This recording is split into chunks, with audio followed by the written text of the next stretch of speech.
Hello friends, Vardhan academy में आप सभी का स्वागत है। दोस्तों, जैसा कि आप सभी को पता ही होगा कि मैंने एनसीईआरटी मैथमेटिक्स की सीरीज स्टार्ट की है और ये 6 से स्टार्ट की है। ठीक है, 6 क्लास की एनसीईआरटी स्टार्ट की है अभी, और 6 टू पहले ईयर तक ले जाएंगे, फिर उसके बाद जैसा रिस्पॉन्स होगा उसको 10th 12th तक कंप्लीट करवा देंगे। ठीक है, यहाँ पर अभी तक 2 वीडियो हुई हैं, 2 चैप्टर हुए हैं, आज है तीसरा चैप्टर, थर्ड चैप्टर, और इसमें है संख्याओं के साथ खेलना, ये है चैप्टर। ठीक है, और इसमें क्या क्या चीज़ें हैं वो आप लोग सुन लीजिए पहले। एक तो इसमें गुणनखंड, गुणज, संपूर्ण संख्याएं मतलब जो परफेक्ट नंबर्स हैं वो क्या होते हैं, भाज्य और अभाज्य या फिर कह लें प्राइम एंड कंपोजिट नंबर्स, सम विषम संख्याएं, विभाज्यता के नियम। ठीक है, सार्वगुणज, सार गुणनखंड, ये सब सारे शब्द आपको सुनने में मिल होंगे। जिन लोगों ने सीटेट का पेपर दिया है उन सभी को ये चीज़ें बहुत इंपॉर्टेंट है। सारगुणज, सार गुणनखंड, सह अभाज्य संख्याएं, मासा लासा, ये सारी चीज़ें। और एक और चीज़ मैं आपको बता देता हूँ कि मैं इस समय सीटेट के पेपर्स प्रीवियस वाले सॉल्व करवा रहा हूँ मैथमेटिक्स के। ठीक है, मैथमेटिक्स के पेपर सॉल्व करवा रहा हूँ, और मैंने आज ही एक सुबह एक वीडियो डाली है जिसमें ऐसे बहुत से क्वेश्चन हैं जो इस चैप्टर में भी हैं, क्योंकि मैंने इसको थोड़ा सा मैं हाईलाइट करता हूँ पहले, इसको बनाने से पहले। तो मैंने ये हाईलाइट पहले ही किया था, यहाँ पर आप लोग देख सकते हैं कहीं कहीं पे मैंने हाईलाइट किया है। ठीक है, तो हाईलाइट करने से क्या हुआ कि मुझे पहले वो पेपर जब मैंने सॉल्व किया तो मुझे एक अंदाज़ा लग गया कि जो पेपर आपका आता है, अभी मैं इसको जब आपको दिखाऊंगा तो कहीं कहीं पे मैं आपको बताऊंगा कि कहाँ कहाँ पर सीटेट के में क्वेश्चन यहाँ से पूछा गया डायरेक्ट। ठीक है, तो चलिए आज की वीडियो स्टार्ट करते हैं। और वीडियो के लास्ट में आप लोग प्लीज़ रिस्पॉन्स ज़रूर दिया करिए, जिससे एक मतलब एक मोटिवेशन मिलता है और चीज़ें आगे करने में मज़ा भी आता है, थोड़ा अच्छा लगता है। ठीक है, तो चलिए आज की वीडियो स्टार्ट करते हैं। सबसे पहले तो यहाँ पर लिखे देखें संख्याओं के साथ खेलना। तो स्टार्ट करेंगे सबसे पहले गुणज, गुणनखंड और गुणज। ठीक है, यहाँ पर फैक्टर और मल्टीपल। यहाँ पर जैसे अब देख लेते हैं क्या होता है। देखिए, किसी संख्या का गुणनखंड उसका एक पूरा पूरा विभाजक होता है। जैसे अब मैं आपको समझा देता हूँ, जैसे 50 के गुणनखंड अगर निकालने हो तो 50 के गुणनखंड क्या होंगे। ठीक है, 2 होगा, 4 हो, नहीं सॉरी 5 होगा, ठीक, 6 नहीं होगा, 7 नहीं होगा, जिससे पूरा पूरा ये डिवाइड हो जाए। 7 नहीं होगा, 8 नहीं होगा, 9 नहीं होगा, 10 होगा। ठीक है, फिर आपका 11, 12, 13, 14, 15 ये कोई नहीं होंगे, 20 कुछ नहीं होगा, 25 होगा। ठीक है, और 25 के बाद सीधे 50 होगा। ये सारे क्या होंगे, 50 के गुणनखंड होंगे।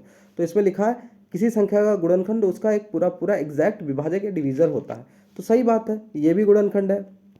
तो 2 से पूरा पूरा विभाजित कर देगा 25 बार, 5 से करेंगे तो ये 10 बार कर देगा, 10 से करेंगे तो ये 5 बार कर देगा, 25 से करेंगे तो 2 बार डिवाइड कर देगा, 50 से 1 बार। ठीक है, तो ये लाइन बिल्कुल करेक्ट है यहाँ पर। ठीक है, मैं आपको बता दिया किस तरीके से। आगे देखते हैं, एक संख्या अपने प्रत्येक गुणनखंड का एक गुणज होती है। अब देखिए गुणनखंड, जैसे इन्होंने 20 बताया है, 20, ठीक है 20 है, ये किससे डिवाइड होगा, ये किससे किससे होगा।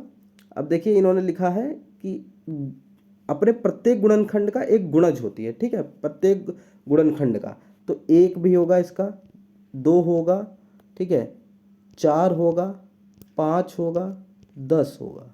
ठीक है, अब देखिए अपने प्रत्येक गुणनखंड का एक गुणज होती है। जैसे देखिए 1 से अगर इसको गुणा करेंगे, और सॉरी 20 भी होगा इसका। ठीक, अगर 1 और 20 की गुणा करेंगे तो ये 20 आ जाएगा। ठीक है, 2 और 10 की करेंगे तो 20 आ जाएगा, 4 और 5 की गुणा करेंगे तो 20 आ जाएगा।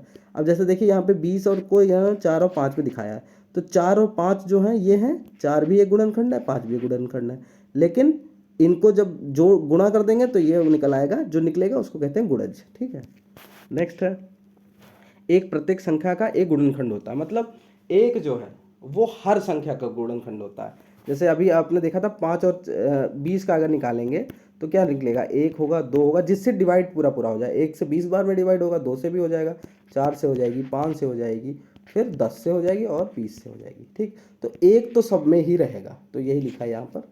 नेक्स्ट आगे देखते हैं, यहाँ पे लिखा प्रत्येक संख्या स्वयं अपना एक गुणनखंड होती है। जैसा कि मैंने आपको बताया, जैसे 20 में आपको 20 का ही उदाहरण फिर से दे देता हूँ, 1, 2, 4, 5, 10 और 20।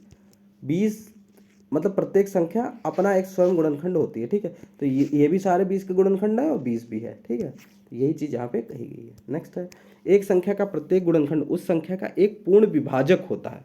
ठीक, तो एक संख्या का प्रत्येक गुणनखंड क्या होता है, पूर्ण विभाजक होता है, जो यहाँ पर अभी बताया था सेम वही चीज़। ठीक, विभाजक, विभाजक वाला यहाँ पर आप लोगों ने देखा था डिवीज़र होता है। ठीक है, यही बात यहाँ पे नीचे भी इन्होंने दोबारा बोल दी है यहाँ पे। ठीक,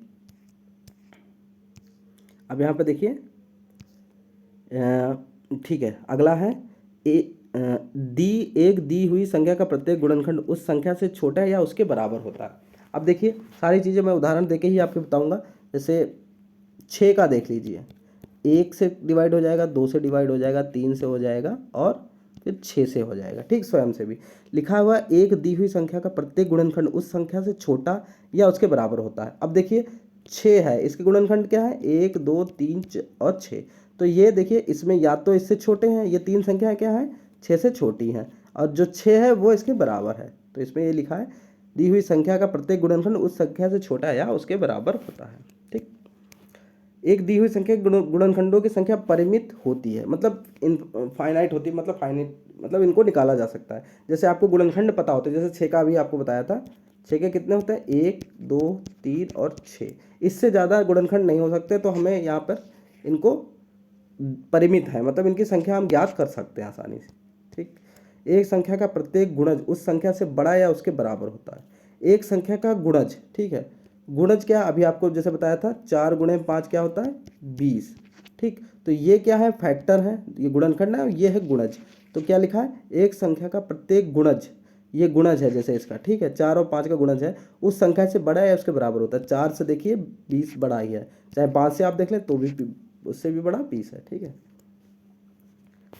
दी हुई संख्या की गुणजों की संख्या अपरिमित होती है। ठीक है, अब यहाँ पर देखिए 5 के गुणज अगर लिखने हो, 5 के गुणज, ठीक है, तो 5 10 15 20 25 30 35, 5 से गुणा करते चले जाइए, अपरिमित हो जाएंगे आपके।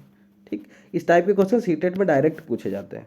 ठीक, अब यहाँ लिखा प्रत्येक संख्या स्वयं का एक गुणज होती है। ठीक, आगे देखिए, वह संख्या जिसके सभी गुणनखंडों का योग उस संख्या का दोगुना हो एक संपूर्ण संख्या परफेक्ट नंबर कहलाती है। 6 और 28 संपूर्ण संख्याएं हैं।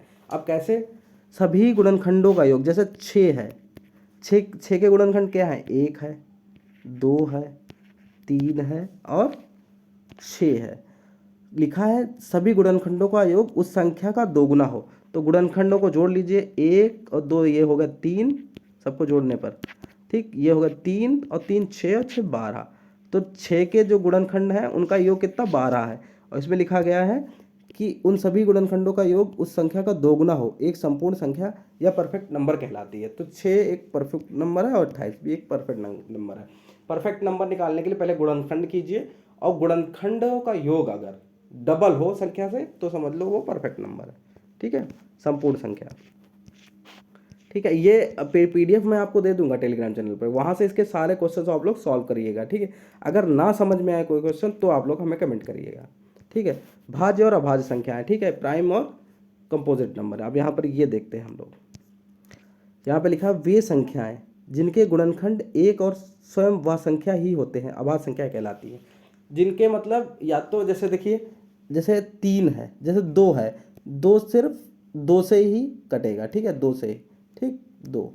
अब 3 देखिए, 3 भी 3 सिर्फ 1 से, 1 3 3 और 3 1 3, इसके अलावा किसी से सॉल्व नहीं होगा। जो विषम संख्या है, विषम संख्या यहाँ पर जो सॉरी विषम नहीं, अभाज्य संख्या है जो सिर्फ स्वयं से ही डिवाइड हो, स्वयं से या फिर 1 से। जैसे 13 है, 13 किसी से डिवाइड नहीं होगा, 13 जो 13 नंबर है ये किसी से डिवाइड नहीं होगा, या तो ये 13 से ही डिवाइड होगा या 1 से डिवाइड होगा। तो ऐसी जितनी भी संख्याएं हैं जो स्वयं से या फिर 1 से डिवाइड हो वो क्या कहलाती हैं, कंपोजिट नंबर या फिर अभाज्य संख्या है।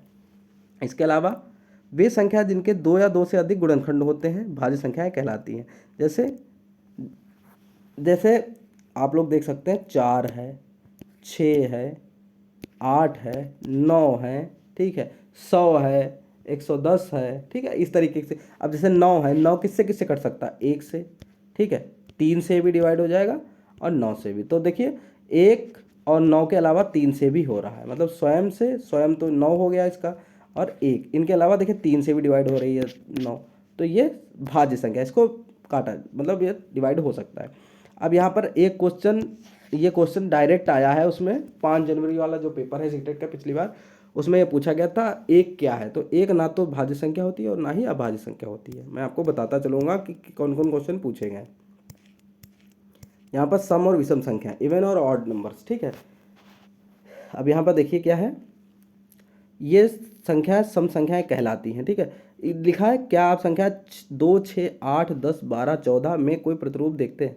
आप पाएंगे इनमें से प्रत्येक दो का एक गुणज है, ठीक है, दो का एक गुणज है, मतलब दो से जो संख्या दो से डिवाइड हो जाए पूरी पूरी, वो क्या हो जाती है? सम संख्याएं, ठीक है। दो से जो 2 से डिवाइड हो जाएंगी पूरी, वो क्या हो जाएंगी? सम संख्याएं। और जो 2 से डिवाइड नहीं होंगी वो हो जाएंगी विषम संख्याएं, ठीक है। बस इतना ही आपको यहाँ पर समझना है, इवन और ऑड में, ठीक। दो सबसे छोटी अभाज्य संख्या है जो एक सम संख्या भी है, ये भी पता होना चाहिए, क्योंकि पिछली बार सॉरी जो 4 जनवरी वाला पेपर है उसमें इस टाइप से क्वेश्चन पूछा गया है, ठीक है, जिसमें ये है कि दो क्या है, दो सबसे छोटी अभाज्य संख्या होती है। सबसे छोटी अभाज्य संख्या होती है दो, और एकलौती सम अभाज्य संख्या होती है। सम भी होती है और अभाज्य भी होती है। दो के अतिरिक्त सभी संख्याएं विषम होती हैं। दो के अतिरिक्त सभी अभाज्य संख्या जो है वो विषम होती हैं।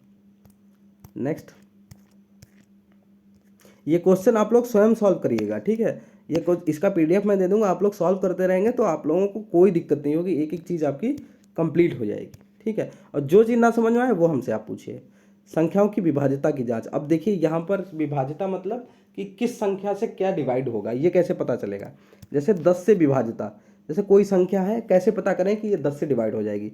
तो 10 के गुण जो 10, 20, 30, 40, 50, ठीक, इसमें क्या है कि इनमें प्रत्येक इकाई के स्थान पर 0 है। अगर 0 है लास्ट में, जैसे लिखा हो 50, लास्ट में 0 है, तो समझ लीजिए 10 से तो डिवाइड होना ही होना है, ठीक। अब यहाँ पर देखिए, यदि किसी संख्या के इकाई के स्थान पर 0 हो तो वह 10 से विभाज्य हो जाएगी, ठीक है। ये 10 से हो गया। फिर 5 से विभाज्यता। 5 से विभाज्यता के लिए क्या होना चाहिए? यहाँ पे सीधे सीधे यही देख लेते हैं। यदि किसी संख्या का इकाई का अंक 0 या 5 हो तो वह संख्या 5 से विभाज्य होगी। जैसे 55 अगर लिखा है तो देखिए इकाई का अंक 5 है, ठीक। अगर इसको सॉल्व करेंगे 5 से अगर डिवाइड करेंगे तो पूरा पूरा कट जाएगा। 5 से काटेंगे तो 5 1 5 5 11 बार पूरा पूरा डिवाइड हो गया।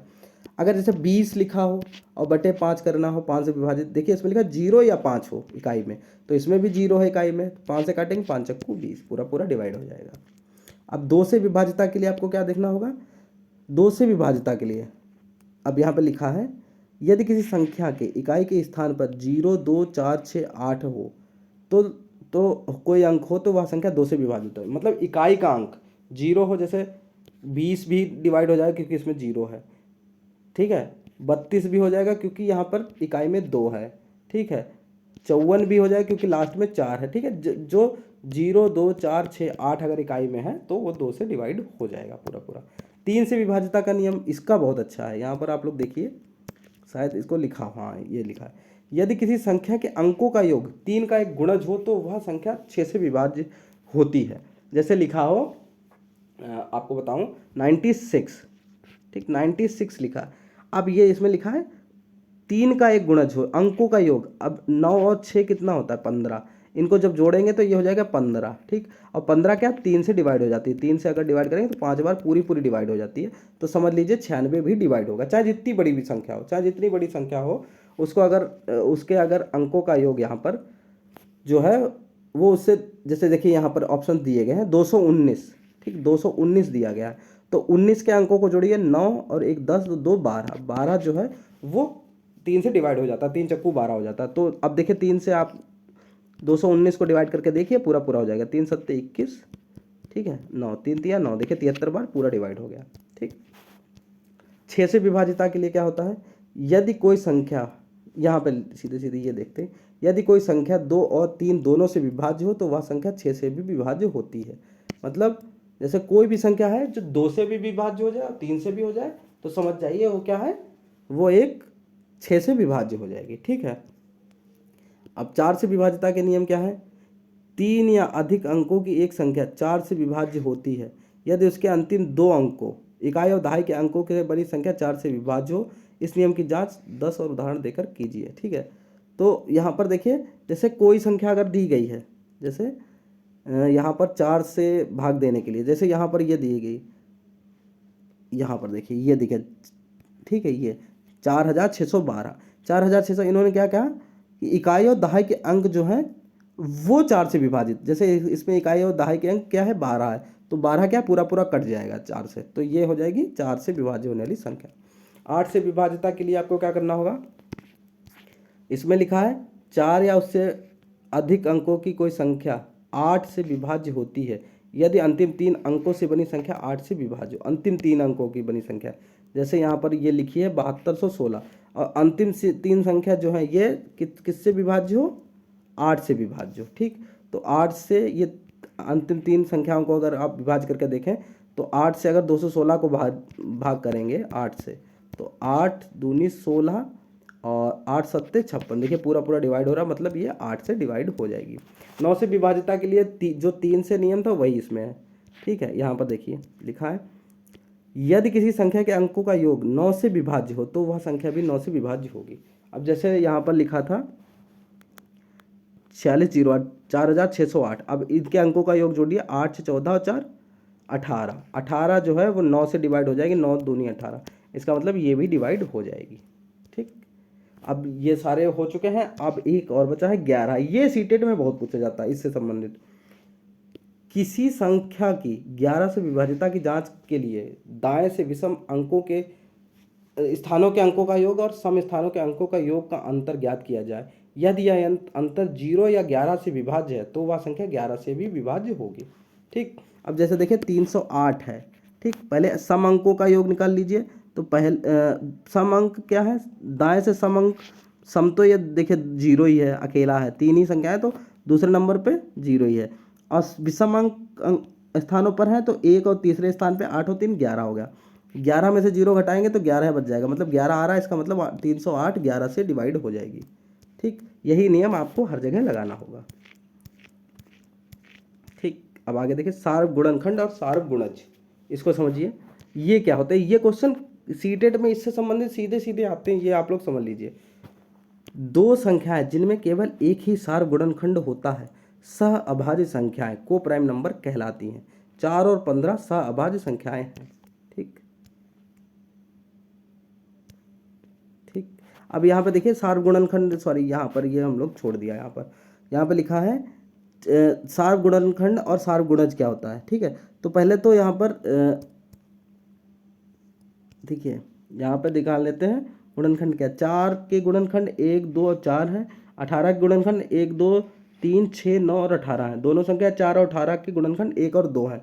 जो 1 और 2 हैं वही क्या हो जाएंगी, सार्व गुणनखंड। ठीक है, कॉमन फैक्टर। ठीक, कॉमन फैक्टर कैसे निकलेंगे, अब देखिए ये सार्व गुणनखंड है। ठीक, 1 और 2 जो चीज़ें दोनों में आ रही हैं वो क्या हो गई, सार्व गुणनखंड 1 और 2 है। दोनों संख्या 4 और 18 के गुणनखंड 1 और 2 हैं, अथवा ये 4 और 18 के उभयनिष्ठ या सार्व गुणनखंड कॉमन फैक्टर कह सकते हैं, ये है। ठीक है, नेक्स्ट, दो संख्या जिनमें केवल एक ही सार्व गुणनखंड होता है सह अभाज्य संख्या या को प्राइम नंबर कहलाती है। 4 और 15। ठीक है, 4 और 15 जो है ये सह अभाज्य संख्याएं हैं जो जिसमें केवल एक ही सार्व गुणनखंड होता है। ठीक है, तो ये क्या हो जाएंगी, सह अभाज्य संख्याएं। नेक्स्ट आगे देखते हैं विभाज्यता के कुछ और नियम। यदि कोई संख्या एक संख्या से विभाज्य है तो वह उसकी इस संख्या के प्रत्येक गुणनखंड से भी विभाज्य होगी। अब यहाँ पे लिखा है कि 80 जो है संख्या 4 और 5 दोनों से विभाज्य है, तो मतलब 20 से 4 और 5 ये जो है इसके अगर गुणा करेंगे तो कितना आएगा 20, तो मतलब 20 से भी विभाज्य हो जाएगी। ठीक, अगला है कोई संख्या दो सह अभाज्य संख्याओं से विभाज्य है तो वह उसके गुणनफल से भी विभाज्य होगी। जैसे 16 और 20 संख्या 4 से विभाज्य है। ठीक है, तो 16 और 20 36 भी 4 से विभाज्य होगी। सीधा सीधा है, यहाँ पर बहुत इजी चीज़ें हैं लेकिन कुछ लोगों को नहीं पता है इसलिए यहाँ पे बताना जरूरी है। यदि दी हुई दो संख्या किसी संख्या से विभाज्य हो तो इस संख्याओं का अंतर भी उस संख्या से विभाज्य होगा। नेक्स्ट है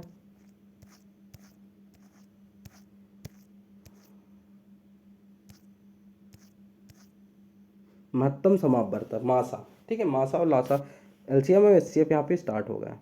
दो या दो से अधिक दी हुई संख्याओं के सार्व गुणनखंडों में से सबसे बड़ा सार्व गुणनखंड इन दी हुई संख्याओं का महत्तम समापवर्तक या हाईएस्ट कॉमन फैक्टर कहलाता है।